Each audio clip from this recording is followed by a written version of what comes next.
टीनेजरमधल्या मुलांनो, तुमचा हा जो काळ आहे ना, तो खूप महत्त्वाचा आहे. कारण हा काळ आहे काहीतरी इन्व्हेस्ट करण्याचा, काहीतरी पेरण्याचा. आज जर तुम्ही या गोष्टी पेरल्यात तर उद्या भविष्यामध्ये तुमचं आयुष्य, तुमचं भविष्य हे अगदी उज्ज्वल असणार आहे.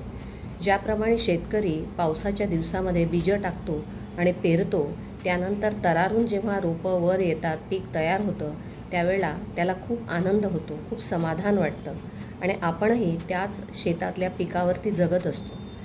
आपण 12 ते 13 वर्षानंतरच्या सगळ्या मुलांनी हे लक्षात ठेवलं पाहिजे की तुमचं हे आता पेरणी करण्याचं वय आहे, काहीतरी इन्व्हेस्ट करण्याचं वय आहे.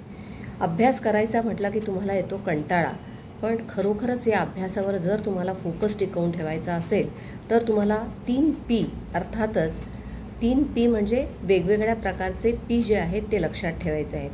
पहिला पी जो आहे तो आहे पेशन्स म्हणजे संयम. अभ्यास करताना आपल्याला संयम अतिशय आवश्यक आहे, कारण आजूबाजूच्या अनेक गोष्टी तुम्हाला डिस्ट्रॅक्ट करण्याचा प्रयत्न करत असतील, तुम्हाला खुणावत असतील.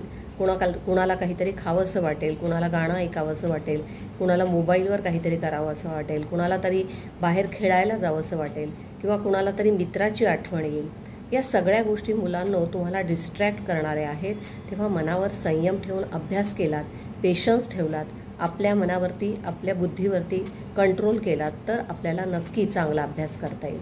दुसरा पी जो आहे तो आहे पर्सिस्टन्स, अर्थात हा जो P2 आहे हा आहे सातत्य.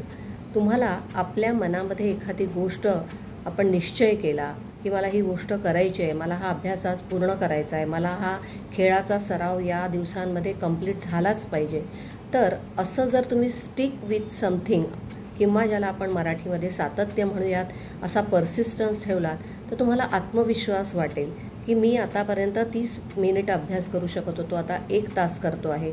मी आज ठरवल्याप्रमाणे हा अभ्यास पूर्ण केलेला आहे आणि मी आज केला आणि उद्या केला नाही असं होत नाही आहे. तर मी ठरवल्याप्रमाणे कंटिन्युटी ठेवलेली आहे, सातत्य ठेवलेलं आहे.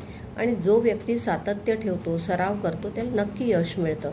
यश उजळून त्याच्याकडे धाव घेतं. तिसरा जो पी आहे मुलांनो तो आहे पर्स्पिरेशन अर्थात परिश्रम. आपल्याला जर अभ्यास करायचा असेल, भरपूर अभ्यास करायचा असेल, स्मार्ट स्टडी करायचा असेल, हार्ड वर्क करायचं असेल तर आपल्याला पर्स्पिरेशन किंवा परिश्रम करणं खूप आवश्यक आहे.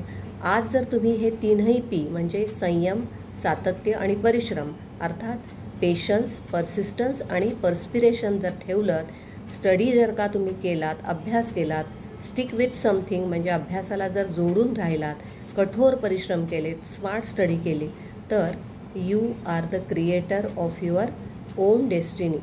दुसऱ्या कुणाच्या मदतीची गरजच नाही. आपल्या मनाला हे 3P बजावून सांगा की येत्या 5-7 वर्षामध्ये मला या 3Pवर लक्ष द्यायचं आहे, जेणेकरून भविष्यामध्ये तुमचं जे भविष्य आहे किंवा तुमचं जे करिअर आहे ते उजळून निघेल मुलांनो.